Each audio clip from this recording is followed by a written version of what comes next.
Justru yang saya lihat bahwa mereka yang mengkritik ini justru ingin mendukung program ini agar lebih baik. Kalau melihat ini program memang baru mulai dan juga ini bukan program yang terpusat saya kira ya. Ini program juga didistribusikan ke kearifan lokal masing-masing. Ya. Berikut juga dapur-dapurnya itu kan ditempatkan di lokal-lokal terdekat. Ya. Banyak kemudian pengusaha-pengusaha atau yang mereka yang punya niat baik untuk mensukseskan program itu juga turut serta itu loh. Kita sedang bicara soal anggaran ya. Kita semua banyak pihak yang meragukan program ini bisa berjalan. Faktanya ternyata program ini berjalan walaupun dengan banyak kekurangan. Ya. Bahkan Pak Prabowo punya inisiatif sendiri untuk kemudian menjadi donatur walaupun posisi dia sebagai kepala negara, sebagai kepala pemerintahan. Nasional membuka ruang donasi misalnya kan pakai rekening pemerintah kan, atau mungkin pakai langsung ke Kementerian Keuangan misalnya gitu ya, yang kemudian membuka ruang itu gitu. Ya itu kayaknya perlu kemudian dikaji, bukan sekedar mengkritik misalnya harusnya Pak Prabowo kemudian menyerahkan uangnya ke negara dulu baru kemudian program itu bisa digunakan. Ini kan soal bagaimana program ini bisa terlaksana dan manfaatnya bisa segera dinikmati oleh masyarakat umum.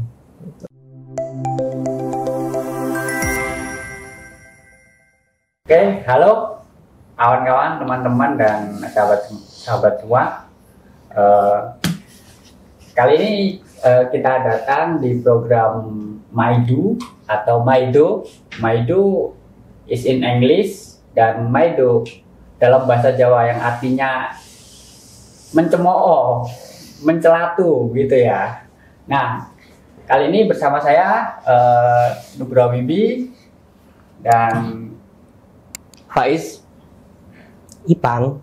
Nah, kita akan mencoba ini kita membahas tentang ini nih yang lagi rame, makan bergizi gratis. Nah, ini kan sudah mulai diimplementasikan ya, mulai digelar lah di beberapa daerah.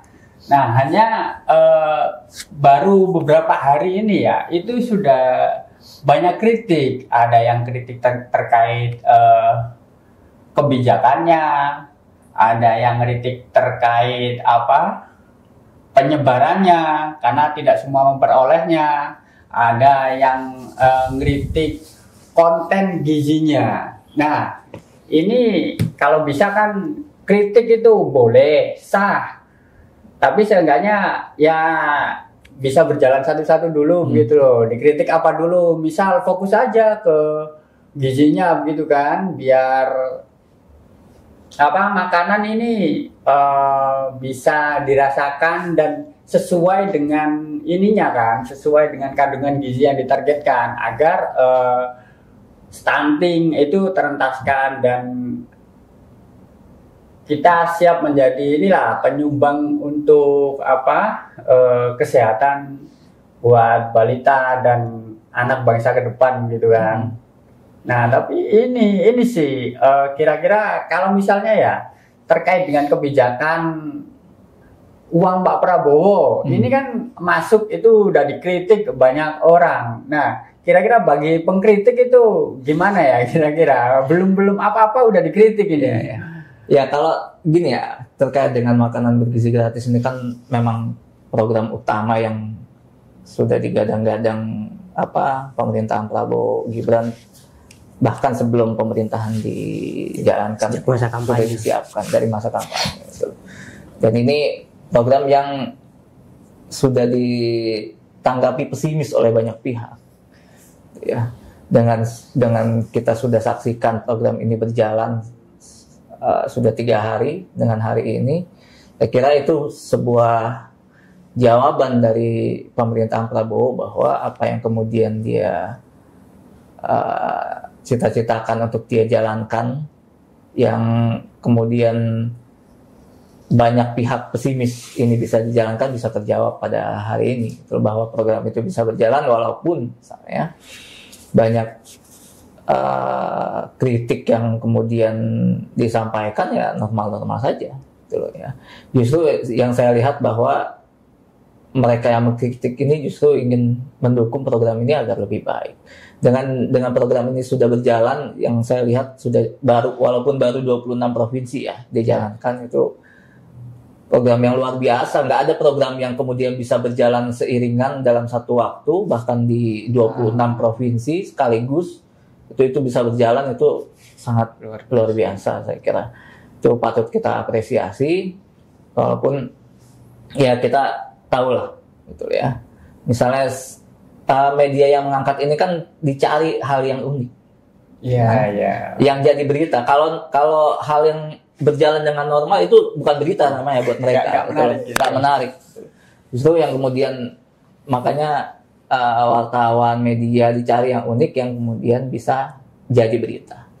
Itu sih yang saya lihat respon publik terkait dengan, selain misalnya banyak mungkin ribuan atau jutaan ibu-ibu yang terbantu, yang mungkin setiap harinya melihat anaknya jalan sekolah belum sarapan, itu kan pasti ada jutaan ibu-ibu yang gembira kemudian anak-anaknya bisa dapat makan bergizi gratis di sekolah tanpa kemudian setiap harinya mereka memikirkan apa yang harus mereka berikan ke anak-anaknya, yang mereka ingin anaknya bisa sekolah dalam keadaan perut kenyang.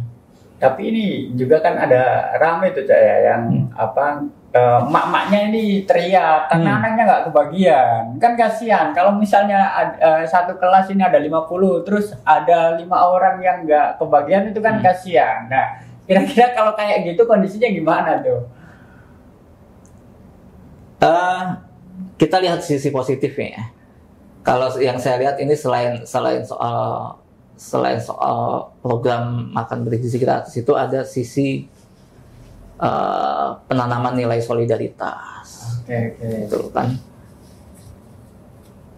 Mungkin kalau anak-anak sekolah biasanya mereka udah dengan tingkat ekonomi orang tua yang beragam di tiap sekolah itu loh. Ada mereka yang belum sarapan, ada yang sudah sarapan enak gitu kan, bergizi dengan roti bakar misalnya atau dengan bubur ayam, sementara sebagiannya belum sarapan karena mungkin tidak ada lagi makanan yang disiapkan orang tuanya karena harus bekerja dulu baru dapat uang. Itu harusnya timbul di sifat-sifat solidaritas di antara mereka yang mungkin punya sarapan, mereka harus bawa aja ke sekolah gitu. Dan ini juga kemudian saya kira yang positif bisa diambil soal kesetaraan ya di sekolah gitu. Kesetaraan, jadi tidak ada mereka yang lebih unggul dari yang lain. Misalnya ada yang bawa bekal, ada yang enggak gitu kan. Ke sekolah. Makannya sama ya. Makannya harus sama gitu.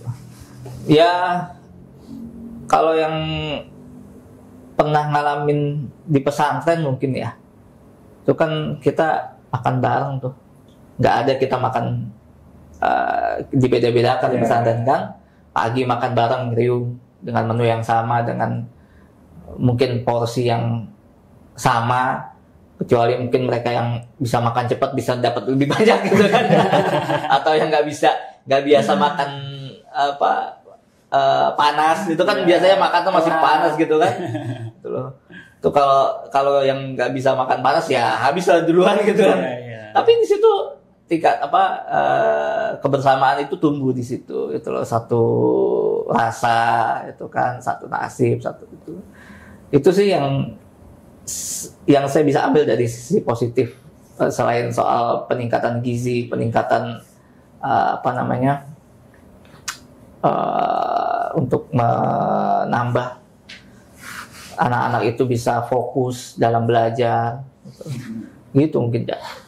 Kalau ini sih coba lebih fokus kepada gizi ya, ini kan Saya belum begitu mengikuti pemberitaannya. Itu kan dikontrol oleh ahli gizi juga. Untuk dapur-dapur itu kan diberlakukan SOP yang udah sesuai dengan standar dari Badan Gizi Nasional ya, BGN ya. BGN. Itu penerapannya sejauh ini gimana sih sebenarnya? Iya, memang kan si program ini digawangi langsung juga sama Badan Gizi Nasional kan untuk kemudian proses monitoring. Gitu. Jadi ini memang soal makanan ini juga kan soal selera ya. Iya. Gitu loh. Orang apalagi anak-anak yang rewel gitu loh ya. Yang sebelumnya mungkin di rumahnya makan tanda kutip makan enak gitu ya. Dan sekarang kemudian harus setara dengan yang lainnya di sekolah.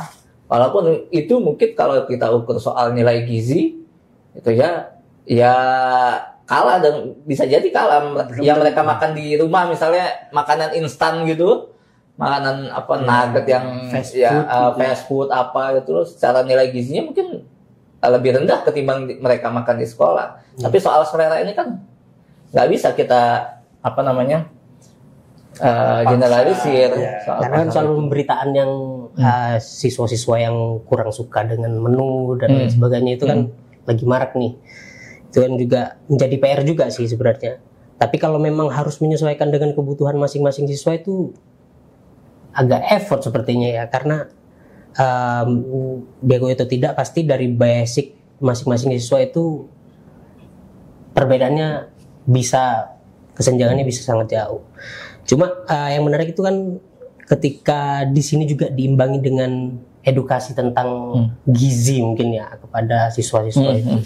Ada juga program di sela-sela program selain mereka memberikan makanan bergizi gratis ini tentang edukasi gizinya di situ sendiri juga ada nggak sih sebenarnya? Harusnya memang didukung oleh pihak sekolah ya secara tidak langsung ya. Pihak sekolah memberikan edukasi kepada siswa-siswanya terkait dengan makanan bergizi gratis ini.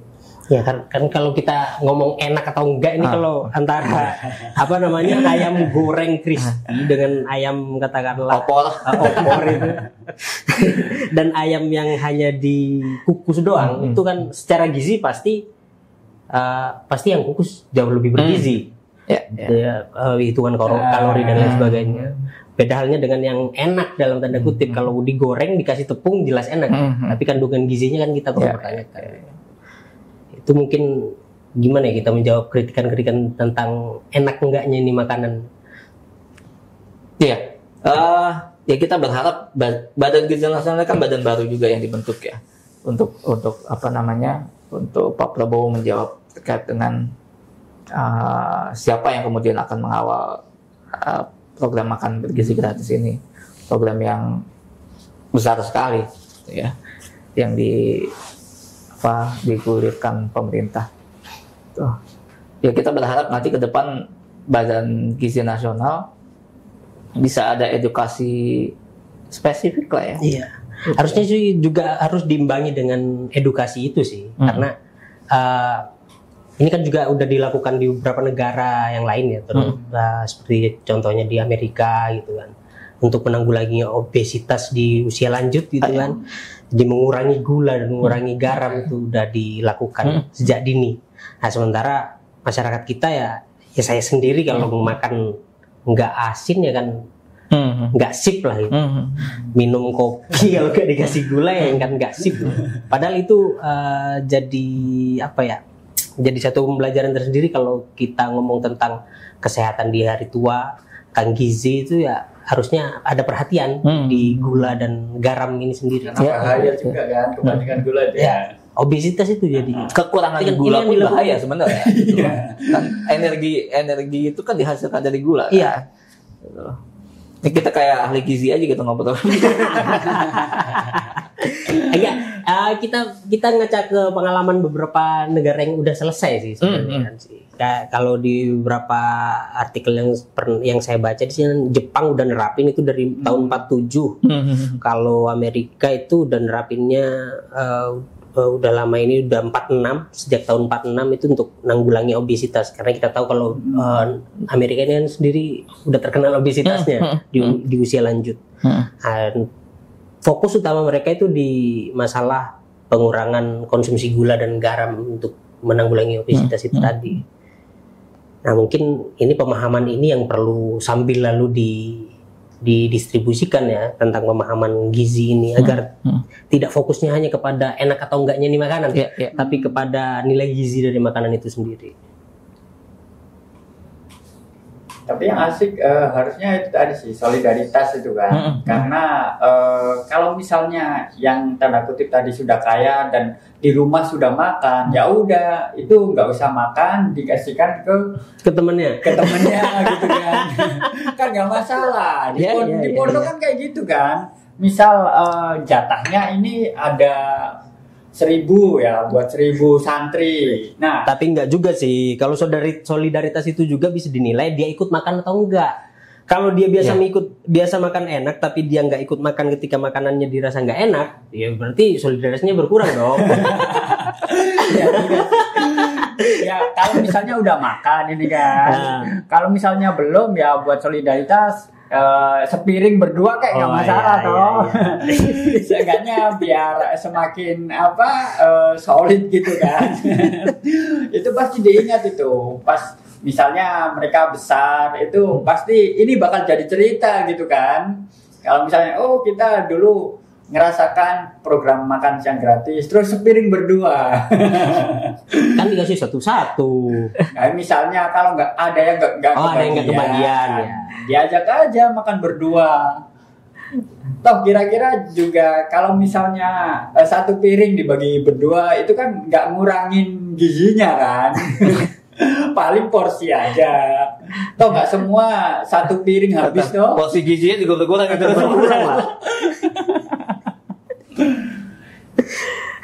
Kalau fokusnya ini sebenarnya gimana sih makan bergizi gratis ini kepada seluruh siswa atau hanya ada pengecualian untuk siswa-siswa kurang mampu atau misalnya? Iya, sekarang ini masih sangat lebar fokusnya ya. Maksudnya pemerintah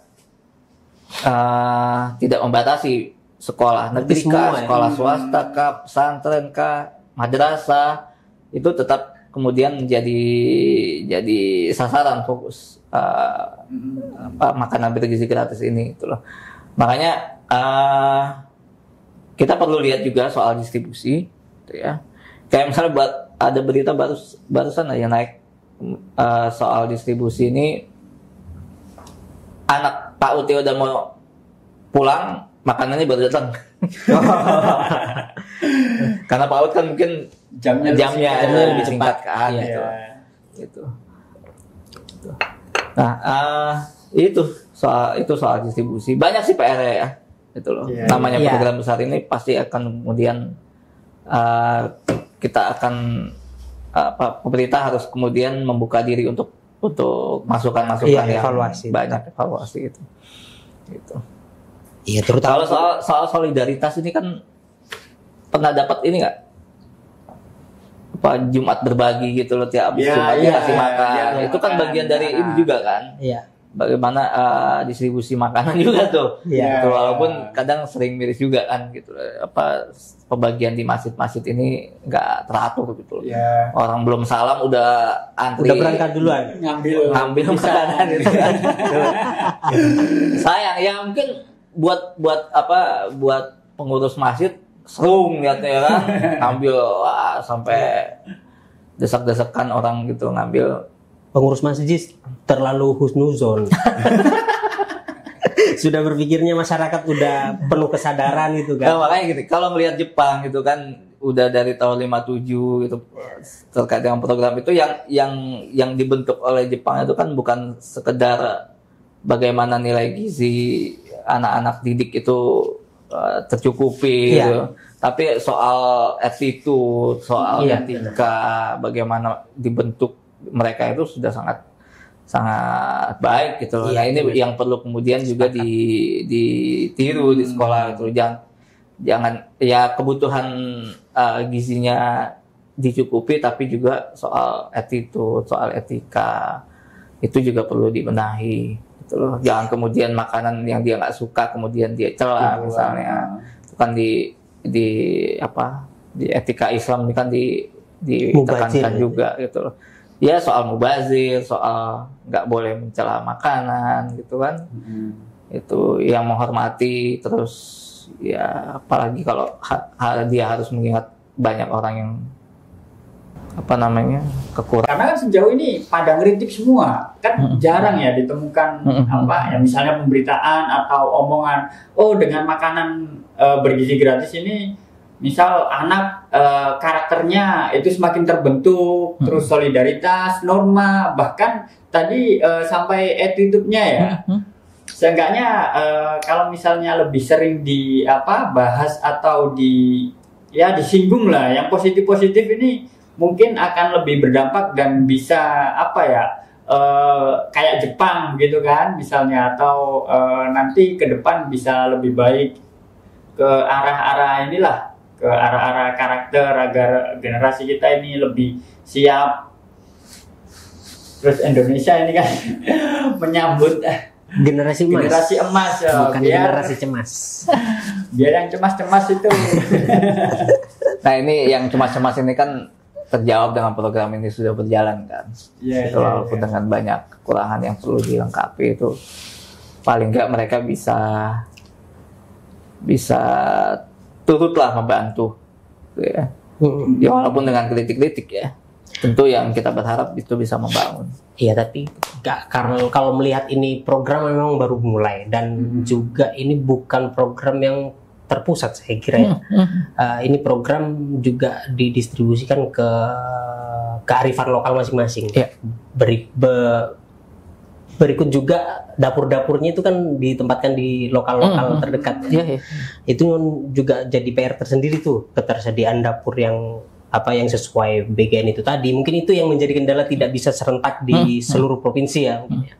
Juga kalau nggak salah tadi saya membaca itu ada keharusan dapur itu juga selain memenuhi standar, dia juga harus memiliki operasional untuk pendistribusian minimal 2 mobil kalau nggak salah itu untuk pengiriman dan sebagainya. Ya mungkin yang jadi kendala tidak terdistribusi dan lain sebagainya itu bukan kendala karena pusat yang belum siap, tapi karena dapur-dapur di daerah ini yang belum memenuhi standar SOP dari BGN itu tadi ya.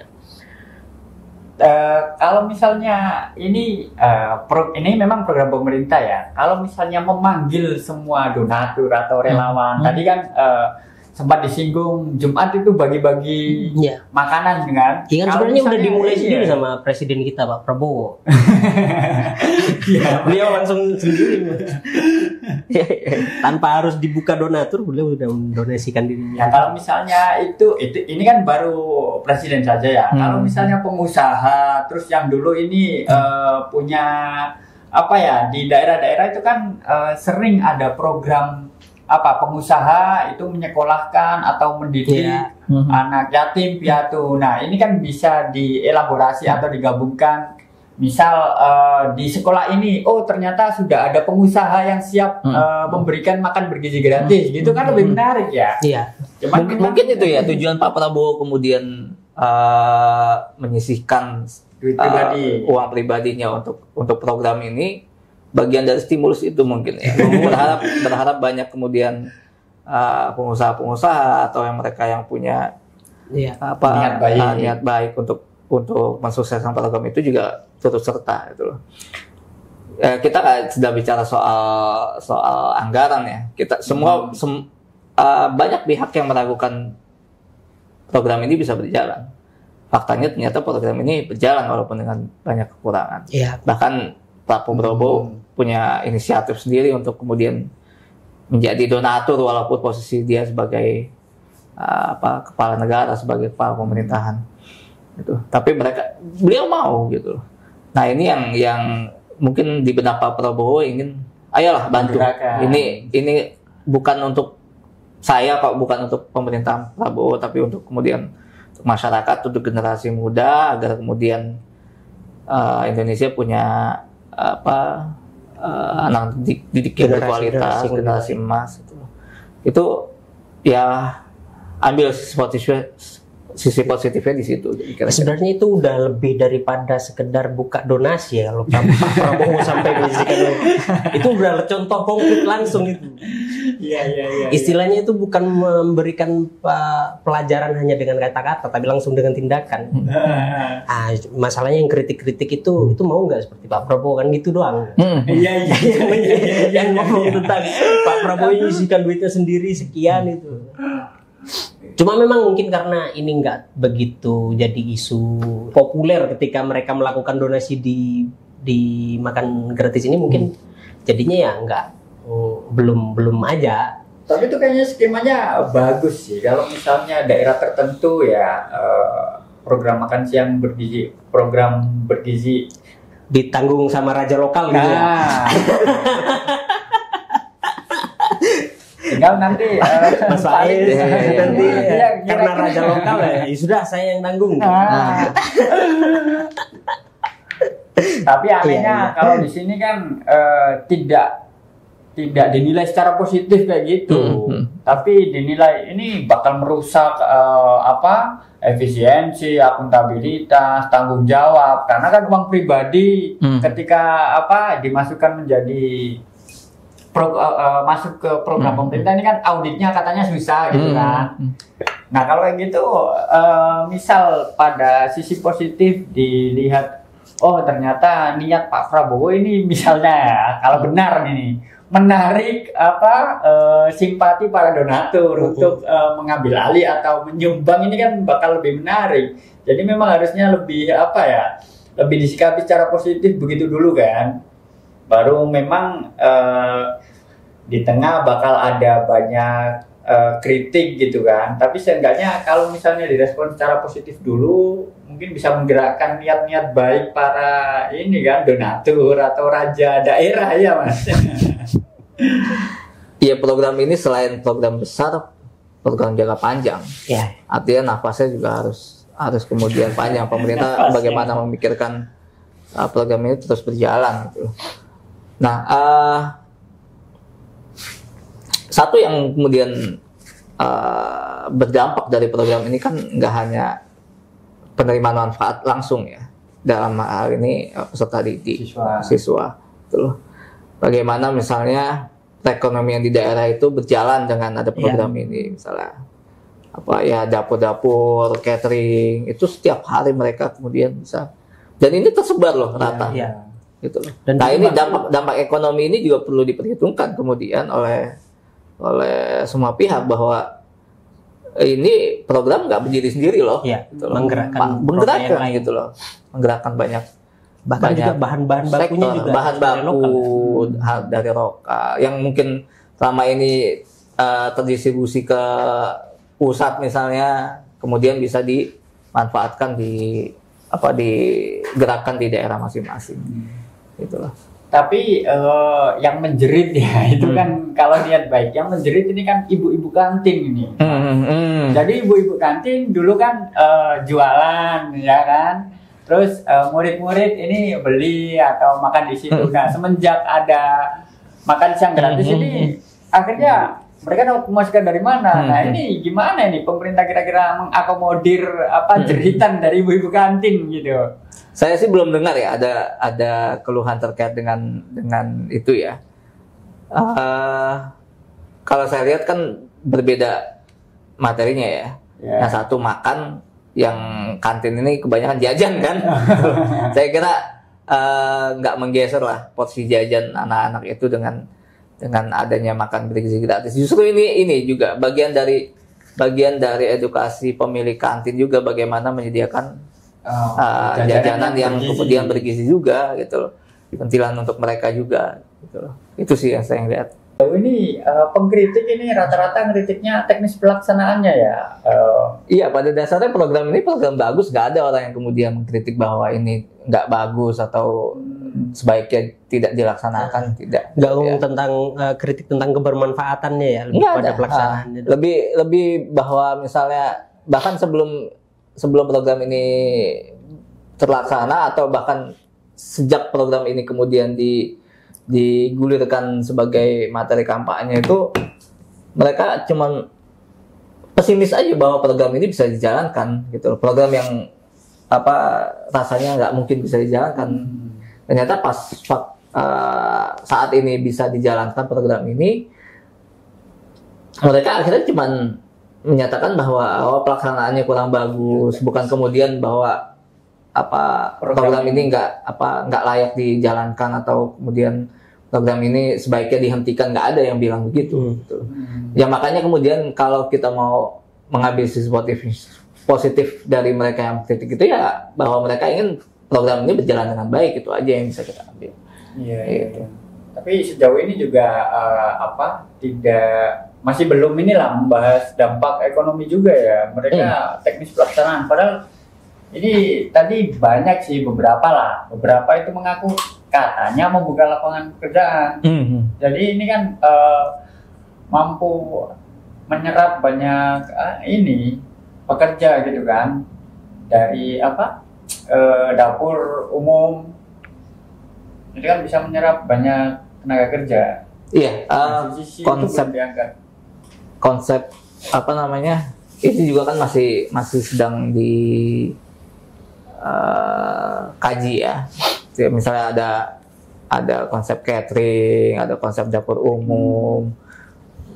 Bahkan katanya di Brazil di setiap sekolah ada dapur umum yang menyediakan makanan gratis untuk siswa-siswanya gitu loh. Gitu. Nah, ini yang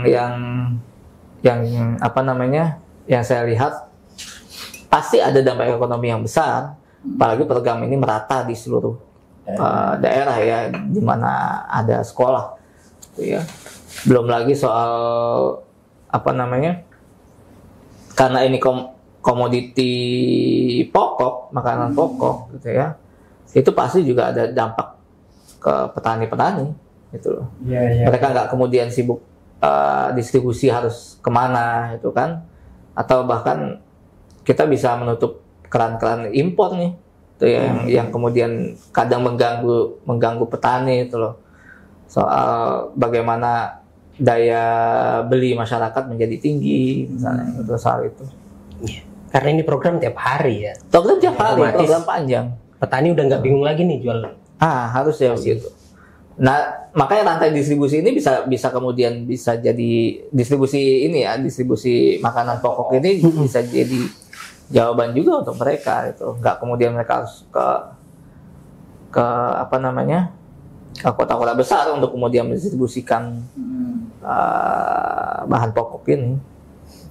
Yang paling jelas terasa mungkin juga bagi ibu-ibu ya, seperti yang tadi dibilang, kalau udah nggak perlu khawatir lagi anaknya makan atau tidak pagi, ngurangin uang jajan lah paling nggak. Waktu ibu-ibu juga semakin panjang kan. Tidak harus menyiapkan masakan dulu buat anak sebelum sekolah. Atau paling tidak ngurangin uang jajan untuk menuhin gizinya yang di rumah. Karena gimana pun makan bergizi gratis ini hanya sekali kan. Sedangkan anak itu makan paling tidak 2-3 kali sehari. Tetap semuanya bergantung sama di rumah. Tapi dengan suplai dari pemerintah ini kan paling nggak pemenuhan gizinya yang 1/3 udah selesai. 2/3-nya kita selesaikan di rumah. Buat nambah ya, buat misal. Ya buat mastiin 1/3-nya selesai, 2/3-nya kan kita kembalikan ke keluarga masing-masing. Dan itu pun dengan support seperti ini tak rasa ya harusnya ini jadi edukasi juga. Itu buat mereka yang makan 3 kali sehari, mereka yang makan 2 kali sehari atau selesai setengah sudah selesai. Iya. Apalagi yang kayak kita ini makan sekali sehari, berarti udah selesai nih. Ini makan sekali sehari, jajan 3 kali sehari. Tapi sebenarnya lebih ke ininya sih kita lihatnya, ke jangka panjangnya ya, ngomong generasi ini. Ya memang gizi ini kan mungkin kalau dampak hari ini setahun kemudian, 2 tahun kemudian mungkin belum bisa kerasa ya. Mungkin jangka panjangnya kita baru berterima kasih sama pemerintahan Pak Prabowo ini bahwasannya udah mulai menata generasi mulai dari kecukupan gizinya hingga dia bisa mampu berdaya saing, mempunyai pemikiran yang lebih baik itu di masa yang akan datang. Ya mungkin sesuai dengan cita-cita beliau, Indonesia generasi emas itu. Ya semoga tidak cemas lagi. Iya, generasi emas 2045 ini berarti kan kita bisa hitung mundur ya. Generasi yang sekarang ini kan dia akan kemudian hidup paling enggak 10, 15, 20 tahun setelahnya gitu loh. Makanya betul sekali mungkin Pak Prabowo punya pemikiran yang sangat baik untuk kemudian di awal pemerintahan dia menjabat, beliau harus kemudian rencana ini harus kemudian bisa terrealisir terkait dengan ini. Beliau berhitung betul bahwa berharap bangsa besar itu ya dari investasi pendidikan dan kualitas SDM itu. Itu. Ya, dan ini sasarannya memang dari semua jenjang ini ya. Jadi sehingga 10 tahun itu kan berarti anak SMA dirasakan begitu ya. Jadi biar nggak cemas lagi dia. Iya, soal ini kan lari ke filantropi jadinya. Kalau soal Pak Prabowo kemudian menyisihkan sebagian hartanya untuk program ini gitu loh. Saya berharap memang niat baiknya pertama menstimulus ya. Stimulus soal bagaimana semua pihak bisa mensukseskan program ini. Kedua ya tinggal pemerintah buat aja regulasinya misalnya. Kalau penanggung jawabnya adalah Badan Gizi Nasional, berarti apakah kemudian misalnya Badan Gizi Nasional membuka ruang donasi misalnya kan pakai rekening pemerintah kan, atau mungkin pakai langsung ke Kementerian Keuangan misalnya gitu ya, yang kemudian membuka ruang itu gitu loh. Ya itu kayaknya perlu kemudian dikaji, bukan sekedar mengkritik misalnya harusnya Pak Prabowo kemudian menyerahkan uangnya ke negara dulu baru kemudian program itu bisa digunakan. Ini kan soal bagaimana program ini bisa terlaksana dan manfaatnya bisa segera dinikmati oleh masyarakat umum. Gitu. Iya.